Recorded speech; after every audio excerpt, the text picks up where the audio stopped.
మీ business ఏదైనా మీ ఊర్లో promotion చేయాలంటే అది సుమన్ టీవీతోనే సాధ్యం. ఇప్పుడే సంప్రదించండి.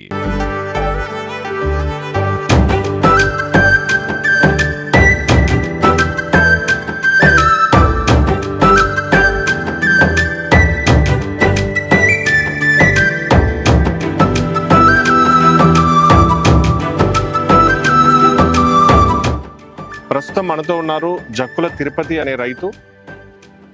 మనం చేర్యాల మండలంలోని నాగపురి గ్రామంలో ఉన్నాము. నాగపురి గ్రామానికి చెందినటువంటి జక్కుల తిరుపతి గారు ఒక రైతు.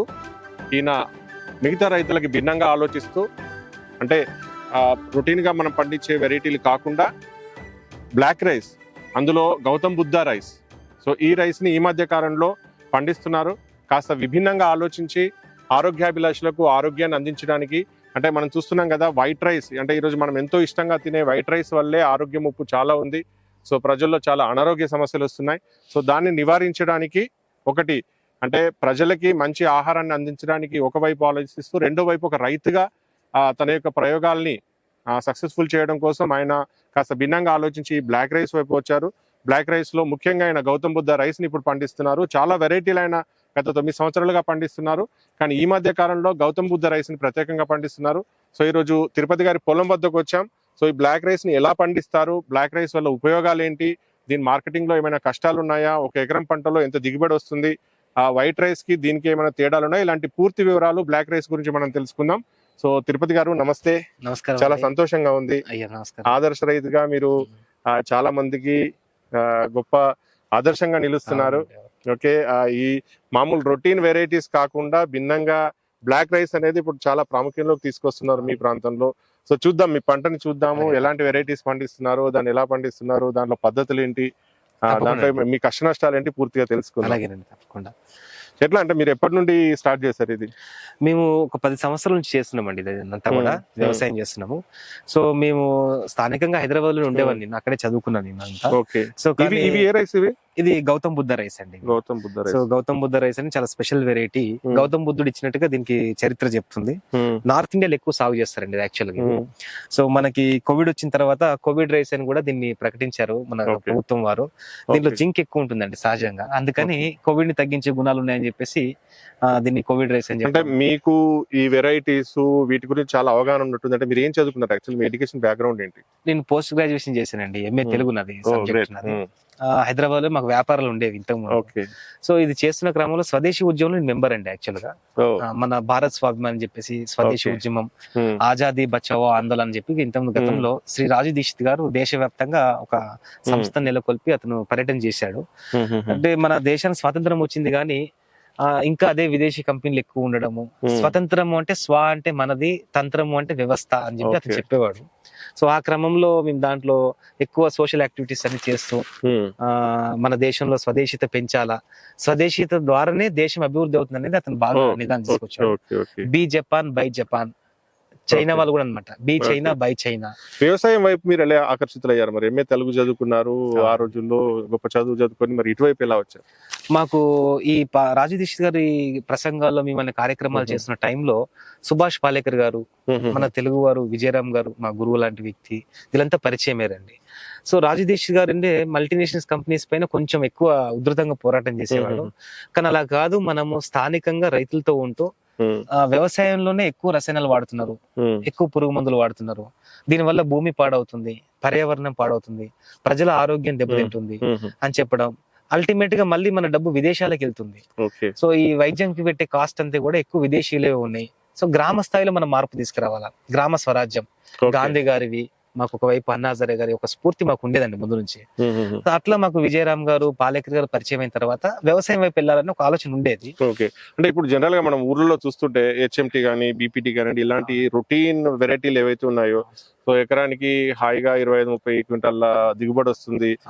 పిచికారీ చేస్తారు, రకరకాల పెస్టిసైడ్స్ వాడుతుంటారు, ఒకసారి వాటర్ ఇస్తే సరిపోతుంది, నాటేసినప్పటి నుంచి మళ్ళీ కోసే వరకు ఏం పని ఉండదు. ఓకే, సో మరి రైతులంతా వరి పంటల వైపే మొగ్గు చూపుతున్నారు. మీరేంటి ప్రత్యేకంగా బ్లాక్ రైస్ వైపు వచ్చారు? ఒకటి రైతులు ఇట్లా ప్రత్యేకంగా ఒకే వరి వేయడం కూడా అంత మంచిది కాదండి వాస్తవంగా. కానీ మనకు తప్పని పరిస్థితులలో కోతుల బెడద, అడవి పందుల బెడద పెరిగింది. రెండోది వరికి వచ్చేసి మినిమం సపోర్టింగ్ ప్రైస్ కరెక్ట్ గా ఇస్తుందండి గవర్నమెంట్. అంటే ఖచ్చితంగా మేము వరిని కొంటామని చెప్తుంది. అదే కూరగాయలు వేసామనుకోండి, కూరగాయలు కొనుగోలు మార్కెట్ లో ఇంత ధర కొంటామని ఎక్కడ నియమాలు లేవు. సో వరి వేస్తే పెట్టుబడి కూడా లాస్ కాదు, కొంచెం మినిమం అన్న ఉంటదని ఒక రైతు ఆలోచన ఉంది ఒకటి. అదే విధంగా వాళ్ళకి వాతావరణం సహకరించడము, చుట్టుపక్కల ఇప్పుడు కోతులు ఉన్నాయి అనుకోండి, వేరే క్రాప్స్ వేయలేకపోతున్నారు, అట్లా వరి ఎక్కువ పండిస్తున్నారు. సో నేను కూడా ఆ క్రమంలో వరిని పండించాలని అనుకున్నాం. ఎక్కువ కూరగాయలు వాటి చేయడానికి మాకు సౌకర్యం లేదు ఎక్కువ. ఆ క్రమంలో నేను మా నాన్నగారికి క్యాన్సర్ వచ్చిందండి. ఈ వ్యవసాయ రంగంలో ఇటువంటి అన్ని విధానాలు తీసుకురావాలనే టైంలో విజయవాడలో మేము నాటు విత్తనాలు తీసుకొచ్చి అక్కడ చాలా పరీక్షలు సో మీ నాన్నగారికి వచ్చిన అనారోగ్య కారణంగా మీరు ఈ దీని వైపు వచ్చారంటే తినే ఆహారం రోగాలను ఇవ్వకూడదు, అంటే మనిషి ఆరోగ్యాన్ని చెడగొట్టకూడదు, ఆరోగ్యం ఇవ్వాలి, అది ఔషధంగా ఉండాలన్న ఉద్దేశంతో మీరు ఈ వైపు వచ్చారు. మన ఆయుర్వేద గ్రంథాలు ఇవన్నీ ఏం చెప్తుంటే ఆహారమే ఔషధం, ఆ ఆహారం ద్వారానే మన యొక్క శక్తి అనేది వృద్ధి అవుతుంది, ఎదుగుదల ఉంటుందని చెప్తారనమాట. బ్లాక్ రైస్ లో మీరు ఏ వెరైటీ పండిస్తున్నారు ఇప్పుడు ప్రస్తుతం? ఈ క్రమంలో మా నాన్నగారు క్యాన్సర్ వచ్చిన తర్వాత సో క్యాన్సర్ అనేది బాగా పెరుగుతా ఉన్నాయి. నేను చాలా చిన్న పిల్లల్ని చూశాను క్యాన్సర్ వచ్చిన వాళ్ళను. అదే విధంగా మోకాలు నొప్పులు, డయాబెటీస్, గుండె జబ్బులు, చాలా చిన్న చిన్న పిల్లలు కార్డియాక్ అరెస్ట్ చనిపోతా ఉన్నారండి. ఈ మధ్య సెలబ్రిటీస్ కూడా చనిపోతా ఉన్నారు. వీటన్నిటికీ మూలము వెంటనే మనం వ్యవసాయం స్టార్ట్ చేయాలా, దాంట్లో నాటు విత్తనాలు తీసుకురావాలా. ఎందుకంటే వ్యవసాయం సేంద్రియంగా చేయడం ఒక పద్ధతి అయితే దాంట్లో నాటు విత్తనాలు తీసుకురావడం ఇంకో పద్ధతి అండి. అంటే ఇప్పుడు ఈ రొటీన్ ఈ వెరైటీస్ తో పోల్చుకుంటే బ్లాక్ రైస్ కి మనం ఎలాంటి పెస్టిసైడ్స్ వాడము, మీరు చేస్తుంది సేంద్రియ పద్ధతులు కంప్లీట్ గా. సో ఇది మొదటి మెట్టు. అంటే జనరల్ గా ఏ పంట అయినా కూడా మొదటిది మనం అవాయిడ్ చేయాల్సింది pesticides, fertilizers and pesticides. So అది మీరు పూర్తిగా అవాయిడ్ చేస్తున్నారు. మొదటిది వెరైటీయే ఔషధ గుణాలు ఉన్నటువంటి వెరైటీ, రెండోది మీరు సేంద్రియ పద్ధతిలో దీన్ని పండిస్తున్నారు. సో కాబట్టి దీని యొక్క వాల్యూస్ ఇంకా పెంచుతున్నారు. జనరల్ గా బ్లాక్ రైస్ లో ఎలాంటి ఔషధ గుణాలు ఉంటాయండి మీకు తెలుసు? బ్లాక్ రైస్ వచ్చేసి నేను 9 రకాలు పండించానండి. దాంట్లో ఇప్పుడు ఒక కృష్ణ బియ్యం అని మణిపూర్ వెరైటీ బాగా పండిస్తున్నాము. దీంట్లో యాంటీ ఆక్సిడెంట్స్ ఎక్కువ అండి. ఇప్పుడున్న సమాజంలో ఎక్కువ రోగ నిరోధక శక్తి లేదు ఎక్కువ. యాంటీ ఆక్సిడెంట్స్ ఎక్కువ ఆహారం తింటే రోగ నిరోధక శక్తి వాళ్ళకి పెరుగుతుంది. సో బ్లాక్ కలర్ లో యాంథోసియానిన్ అనే ఒక పదార్థం ఉండి మనకి ఎక్కువ ఇమ్యూనిటీ డెవలప్ చేస్తుంది. అదే విధంగా డయాబెటీస్ బాగా పెరుగుతుంది కదా. సో వాటిలో గ్లైసెమిక్ ఇండెక్స్ 41 to 43 లో గ్లైసెమిక్ వాల్యూస్ ఉన్నాయి. సో షుగర్ పేషెంట్స్ తినొచ్చు ఈజీగా, 3 పూటలు తీసుకోవచ్చు. ఇది పాలిష్ చేయం బ్లాక్ రైస్ ని. సో బి కాంప్లెక్స్ ఎక్కువ ఉంటుంది దీంట్లో. ఇది గర్భిణీలు తీసుకున్నట్లు అనుకోండి, వాళ్ళకి మంచి ఆరోగ్యంగా బిడ్డ పుట్టడము, గుండె సమస్యలు రావండి ఇది.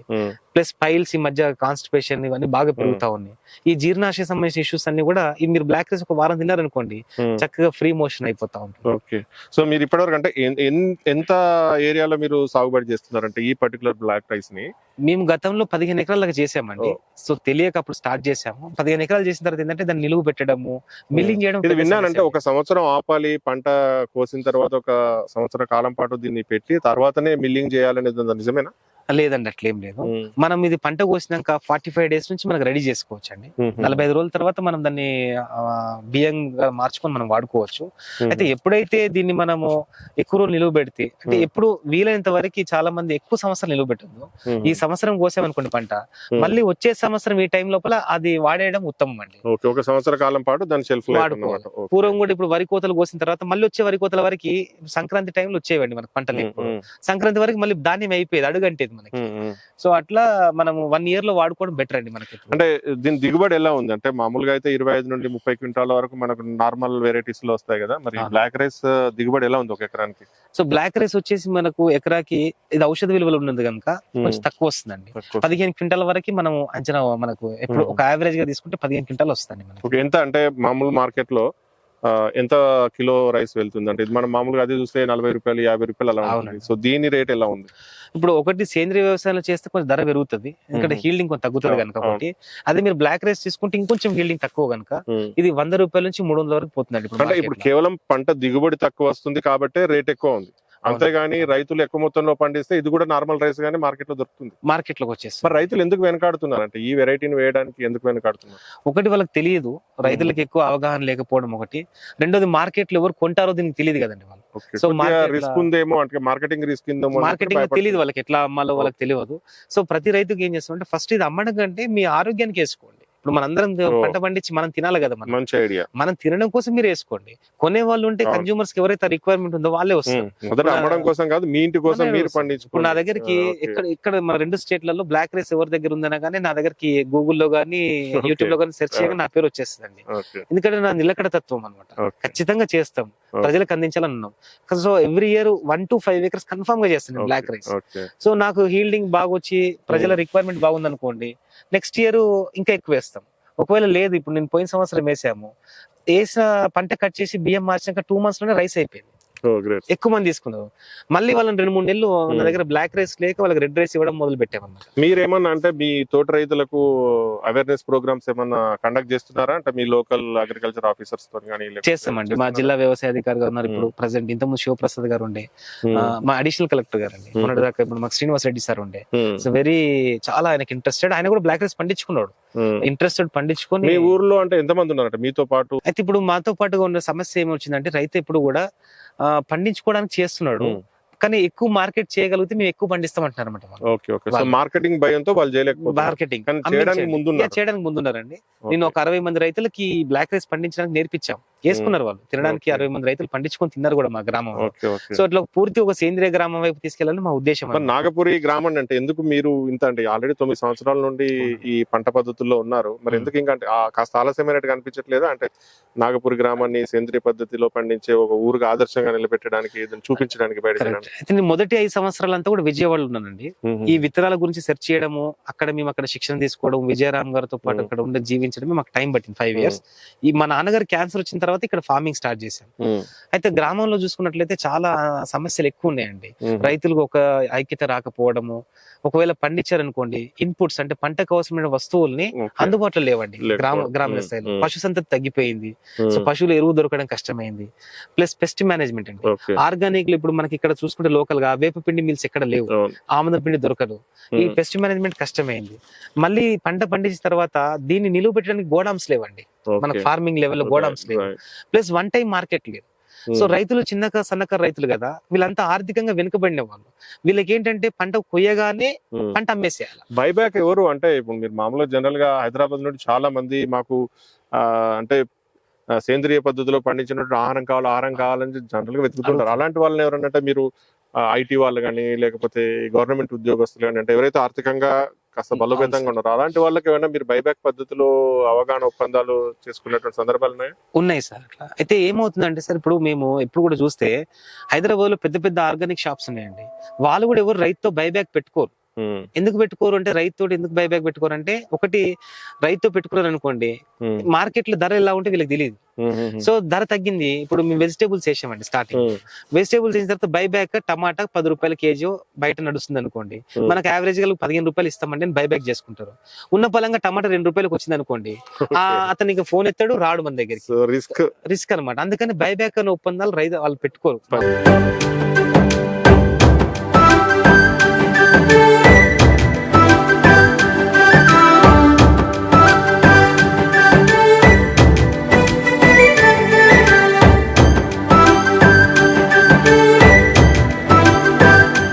అంటే మీరు ఒక సంవత్సరంలో ఎన్ని క్వింటాల రైస్ అమ్ముతున్నారు ఇప్పుడు నేను 5 acres చేస్తామండి ఇంచుమించు.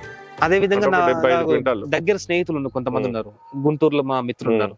నా దగ్గర బియ్యం అయిపోయాయి అనుకోండి, వాళ్ళకి చెప్తే వాళ్ళ దగ్గర మీరు అన్నారు కదా అంటే 15 క్వింటాల దిగుబడి వస్తుందని చెప్పారు. అవునండి. 15 క్వింటాల వడ్లని అంటే మనం మిల్లింగ్ చేస్తే ఎంత బియ్యం అంటే అవుట్పుట్ ఎంత వస్తుంది? బియ్యం ఖచ్చితంగా 10 క్వింటాలు వస్తాయండి. 10 క్వింటాలు మినిమం వస్తాయి. ఎలా అంటే క్వింటాల్ కి ఎంత పడుతుంది? ఇప్పుడు మేము డైరెక్ట్ గా 100 రూపాయల నుంచి మేము 200 మధ్యలో అమ్ముతున్నామండి రైస్. మేము డైరెక్ట్ గా మేము 100 నుంచి 200కి అమ్ముతాం.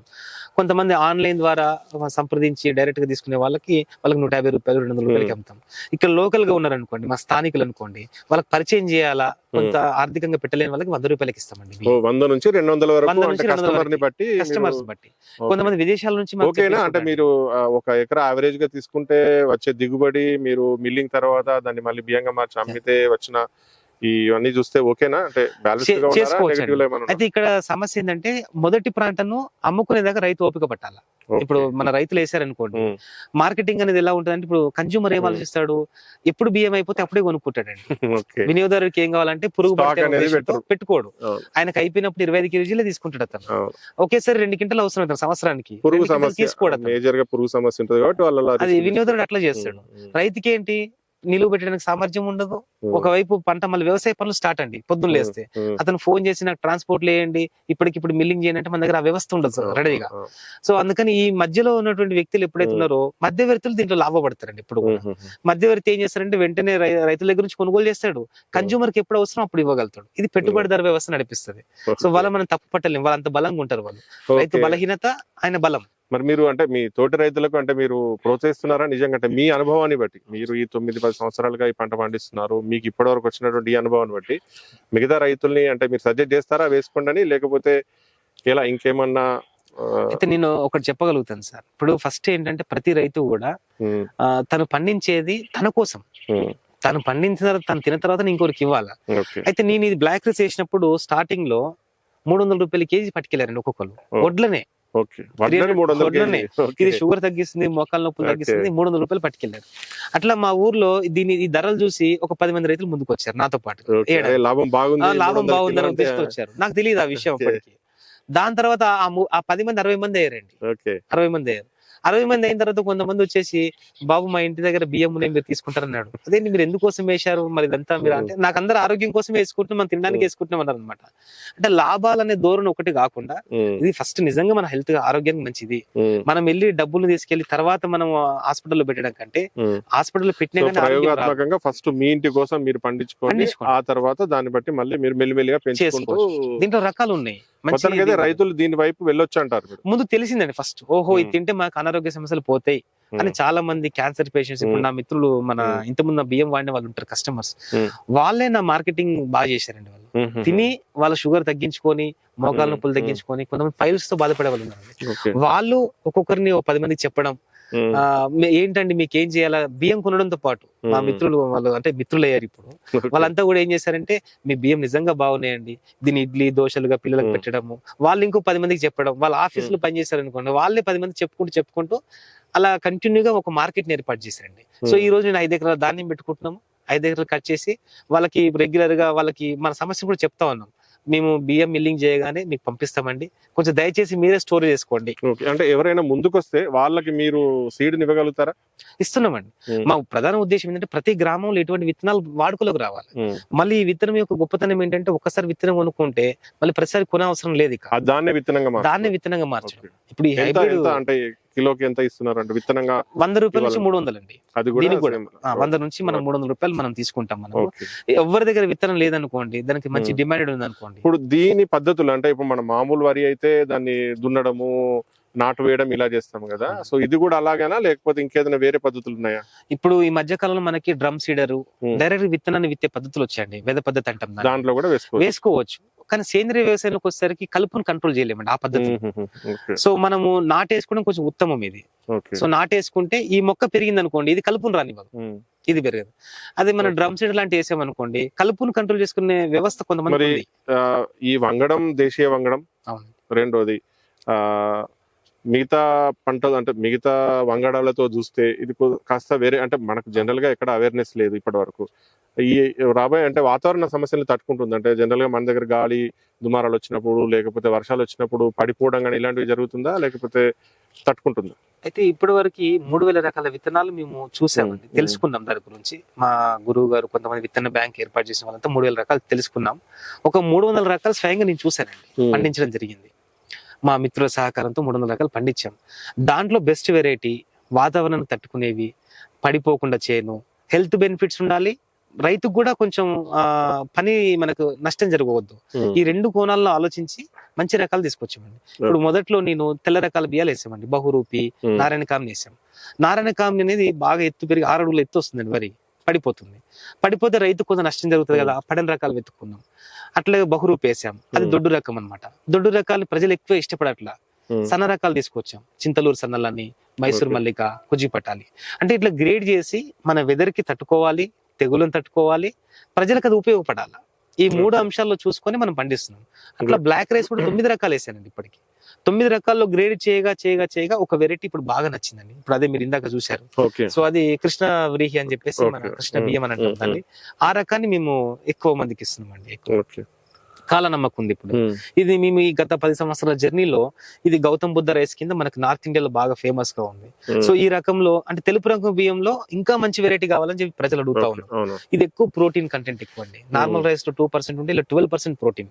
డయాబెటీస్ ని బాగా తగ్గిస్తుంది, మోకాల నొప్పులు తగ్గిస్తుంది. ప్లస్ జింక్ ఎక్కువ దీంట్లో పోషకం ఉండడం వల్ల మెదడు సంబంధించిన వ్యాధులు కానీ, జ్ఞాపక శక్తి లోపాలను కానీ ఇటువంటి సవరించి ఒత్తిడిని ఎదుర్కొనేటువంటి గుణాన్ని డెవలప్ చేస్తుంది. ఇది ఐరన్ ఎక్కువ ఉంది దీంట్లో. ఇట్లా మంచి కొంచెం హెల్త్ సో బెనిఫిట్స్. ఏ రకంగా చూసుకున్నా మన అంటే తెల్ల బియ్యం కంటే ఈ బియ్యం చాలా ఉత్తమమైనవి, ఔషధ గుణాలు ఉన్నవి. దీంతో చాలా వ్యాధులను రాకుండానే మనం చేసుకోవచ్చు. నివారించుకోవచ్చు అంటే అనేది. తెల్ల బియ్యంలో కూడా నాటువి వాడని చెప్తాం సార్. మనకు తెల్ల బియ్యంలోనే నాటువి వాడండి. ఓకే. నాటు అని ఎప్పుడు గొప్పవే. ఇవి ఈ భూమి పుట్టినప్పటి నుంచి ఉన్నాయి ఇవి సహజంగా. ఈ భూమిలో ఎలా పండాలి. కానీ కొద్దిగా అంటే బాధ అనిపిస్తుంది కదా, అంటే మనం ఇష్టంగా తినే ఆ తెల్ల రైస్ తోనే ఇప్పుడు అన్ని ఆరోగ్య సమస్యలు రావడము, ఇప్పుడు దాన్నే మనం అవాయిడ్ చేయాల్సినటువంటి అవసరం రావడము, ఆల్టర్నేటివ్ పద్ధతులను వెతుక్కోవడం కాస్త బాధగా ఉంది. బట్ ఎనీవే తిరుపతి గారు చాలా థ్యాంక్ యూ. భిన్నంగా ఆలోచించారు, మీరు భిన్నమైనటువంటి పద్ధతులు అవలంబిస్తున్నారు. సో దేశీయ విత్తనాల వైపు మొగ్గు చూపి మీరు సేంద్రియ పద్ధతుల్లో ఈ బ్లాక్ రైస్ ని పండిస్తూ చాలా మందికి ఆదర్శంగా నిలుస్తున్నారు. అంటే మీరు ఏవైతే ఇప్పుడు మీరు కాస్త కృషి చేస్తున్నారంటే ఇతర రైతులకి మీరు ప్రోత్సాహం అందించడంలో, అలాగే కాస్త ఎక్స్పెరిమెంటల్ గా డిఫరెంట్ పద్ధతుల్లో మీరు ఇలాంటి బ్లాక్ రైస్ పండించడం వైపు మొగ్గు చూపిస్తున్నందుకు చాలా అభినందనీయము. ఇది చాలా బాగుంది. సో ఈ రోజు మాతో ఈ బ్లాక్ రైస్ కు సంబంధించి పూర్తి విషయాలు అందించినందుకు మీకు చాలా థ్యాంక్ యూ. విభిన్నంగా ఆలోచించి కొద్ది దేశీయ వంగడాల వైపు అంటే బ్లాక్ రైస్ వైపు వచ్చారు, సేంద్రియ పద్ధతిలో పండిస్తున్నారు. ఇది చాలా మందికి ఆదర్శంగా నిలుస్తుంది. సో మీరు కూడా ఎవరైనా రైతులు మొదటగా అంటే మీ ఇంటి కోసం, మీ ఇంటి అవసరం కోసం పండించుకోవాలన్నా, తర్వాత కమర్షియల్ గా మీరు ఈ వరి ఉత్పత్తుల్ని మీరు మార్కెట్ చేయాలనుకున్నా మీరు తిరుపతి గారిని సంప్రదించవచ్చు. నాగపురి గ్రామానికి చెందినవారు, చేర్యాల మండలం. అలాగే మీరు ఎవరికైనా అంటే పూర్తి వివరాలు తెలుసుకోవాలనుకుంటే కామెంట్ రూపంలో రాయండి. మీకు ఏదైతే ఇతర సమాచారం కావాలనుకుంటే కామెంట్ రూపంలో రాస్తే మేము దాని మీద మళ్ళీ సరైనటువంటి సమాచారాన్ని అందిస్తాం. Thank you.